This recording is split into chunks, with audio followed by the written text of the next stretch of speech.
अध्याय 4 तक पढ़ ले तो स्पष्ट हो जाएगा कि कर्म का अर्थ आराधना भजन क्यों है। अध्याय 16 और 17 यह विचार स्थिर कर देता है कि यही सत्य है। वर्ण संकर अध्याय 3 में और अवतार अध्याय 4 में स्पष्ट हो जाएगा। वर्ण व्यवस्था के लिए अध्याय 18 देखना होगा। वैसे संकेत अध्याय 3 और 4 में भी हैं। मनुष्य की देवासुर जातियों के लिए अध्याय 16 है। विराट दर्शन अध्याय 10 से 11 तक स्पष्ट हो जाएगा। अध्याय 7, 9 और 15 में भी इसी प्रकार प्रकाश डाला गया है। अध्याय 7 और 17 तथा 9 में ब्राह्म देवताओं की अस्तित्वहीनता स्पष्ट हो जाएगी। परमात्मा के पूजन की स्थली हृदय देश ही है, जिसमें ध्यान, श्वास प्रश्वास के चिंतन इत्यादि की क्रियाएं जो एकांत में बैठकर अर्थात मंदिर मूर्ति के सामने नहीं की जाती है। अध्याय 3, 4, 6 और 18 में स्पष्ट है। बहुत सोचने विचारने से क्या प्रयोजन है। यदि अध्याय 6 तक ही अध्ययन कर ले तो भी यथार्थ गीता का मूल आशय आपकी समझ में आ जाएगा। गीता जीविका संग्राम का साधन नहीं अपितु जीवन संग्राम में शाश्वत विजय का क्रियात्मक प्रशिक्षण है। इसीलिए युद्ध ग्रंथ है जो वास्तविक विजय दिलाता है, किंतु गीतोत्तक युद्ध तलवार, धनुष, बाण, गदा और फरसे से लड़ा जाने वाला सांसारिक युद्ध नहीं है और न इन युद्धों में शाश्वत विजय निहित है। यह सदसत प्रवृत्तियों का संघर्ष है जिनके रूपात्मक वर्णन की परंपरा रही है। वेद में इंद्र और वृत्र, विद्या और अविद्या, पुराणों में देवासुर संग्राम, महाकाव्यों में राम और रावण, कौरव एवं पांडवों के संघर्ष को ही गीता में धर्म क्षेत्र और कुरुक्षेत्र, दैवी संपत्ति एवं असुरी संपत्ति, सजातीय एवं विजातीय, सद्गुण एवं दुर्गुणों का संघर्ष कहा गया है। यह संघर्ष जहाँ होता है वह स्थान कहाँ है। गीता का धर्म क्षेत्र और कुरुक्षेत्र भारत का कोई भूखंड नहीं बल्कि स्वयं गीताकार के शब्दों में है। कौन्तेय, यह शरीर एक ही क्षेत्र है जिसमें बोया हुआ भला और बुरा बीज संस्कार रूप से सदैव उगता है। 10 इंद्रियां, मन, बुद्धि, चित्त, अहंकार, पांचों ज्ञानेंद्रियों की 5 तमन्नाएं अर्थात रूप, रस, गंध, शब्द और स्पर्श और इन तीनों गुणों का विकार इस क्षेत्र का विस्तार है। प्रकृति से उत्पन्न इन तीनों गुणों से विवश होकर मनुष्य को कर्म करना पड़ता है। वह क्षण मात्र भी कर्म किए बिना नहीं रह सकता। जन्म जन्मांतरों से करते ही तो बीत रहा है। यही कुरुक्षेत्र है। सद्गुरु के माध्यम से साधना के सही दौर में पढ़कर साधक जब परम धर्म परमात्मा की ओर अग्रसर होता है तब यह क्षेत्र धर्म क्षेत्र बन जाता है। यह शरीर ही क्षेत्र है। इसी शरीर के अंतकाल की 2 प्रवृत्तियां पुरातन हैं, दैवी संपद और आसुरी संपद। दैवी संपद में पुण्य रूपी पांडु और कर्तव्य रूपी कुंती। पुण्य जागृत होने से पहले मनुष्य जो कुछ भी कर्तव्य समझकर करता है, अपनी समझ से वह कर्तव्य ही करता है, किंतु उससे कर्तव्य होता नहीं, क्योंकि पुण्य के बिना कर्तव्य को नहीं समझा जा सकता।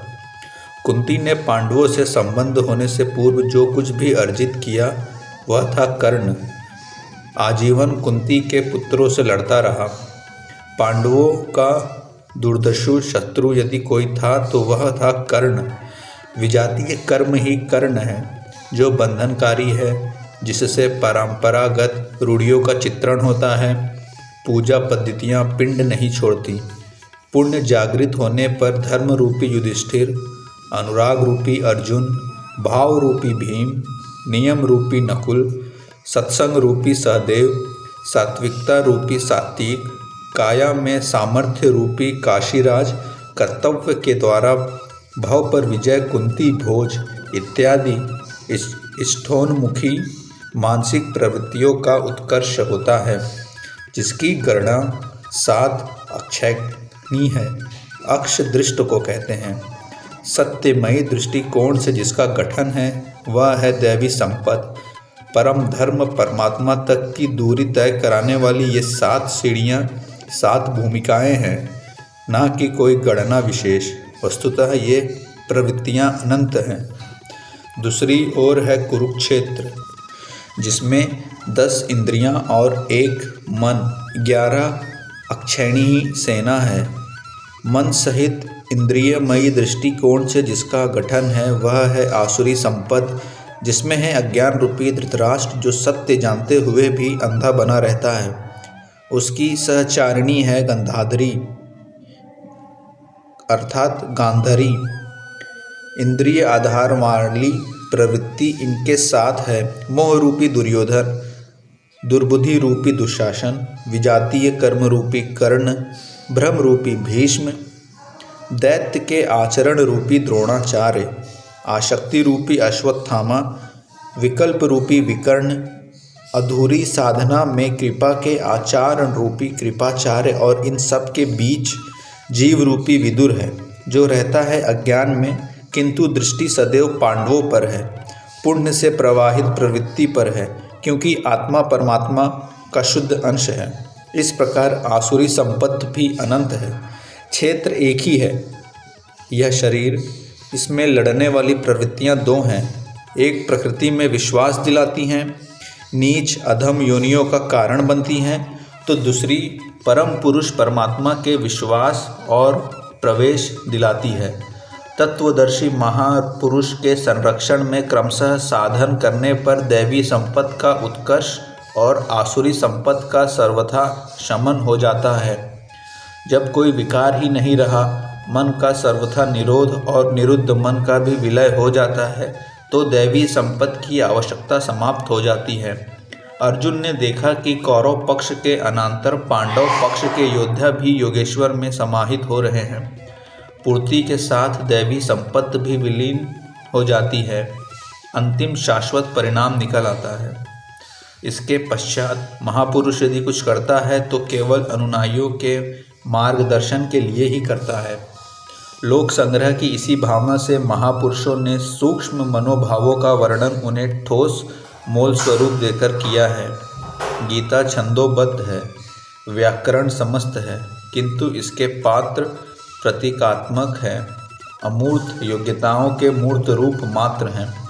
गीता के आरंभ में 30-40 पात्रों का नाम लिया गया है, जिनमें आधे सजातीय हैं, आधे विजातीय।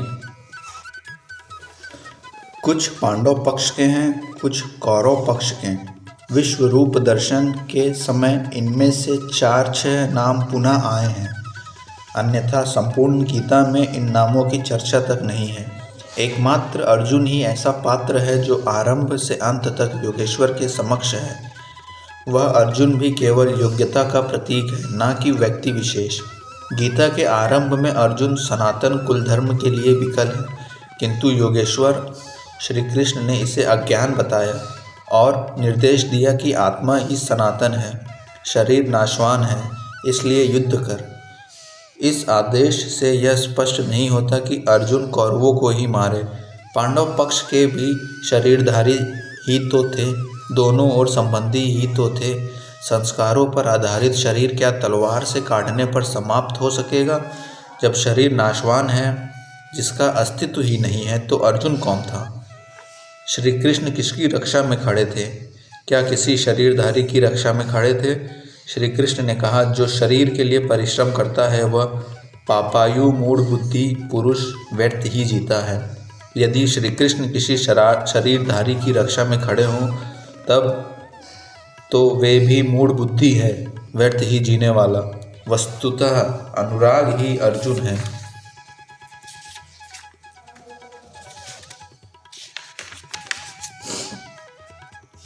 अनुरागी के लिए महापुरुष सदैव खड़े हैं। अर्जुन शिष्य था और श्री कृष्ण एक सद्गुरु थे। विनयावनत होकर उसने कहा, धर्म के मार्ग में मोहिती चित्त मैं आपसे पूछता हूँ, जो श्रेय है वह उपदेश मेरे प्रति कहिए। अर्जुन श्रेय चाहता था, प्रेय नहीं।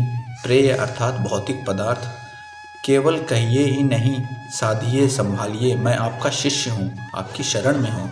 इसी प्रकार गीता में स्थान स्थान पर स्पष्ट है कि अर्जुन आर्त अधिकारी है और योगेश्वर श्री कृष्ण एक सद्गुरु हैं। वे सद्गुरु अनुरागी के साथ सदैव रहते हैं, उनका मार्गदर्शन करते हैं। जब भावुकतावश कोई व्यक्ति पूज्य महाराज जी के पास रहने का आग्रह करने लगता था, तब वे कहा करते थे, जाओ शरीर से कहीं रहो, मन से मेरे पास आते रहो। प्रातः सायं राम शिव ओम किसी 1 2 2.5 अक्षर के नाम का जाप करो और मेरे स्वरूप का हृदय में ध्यान करो।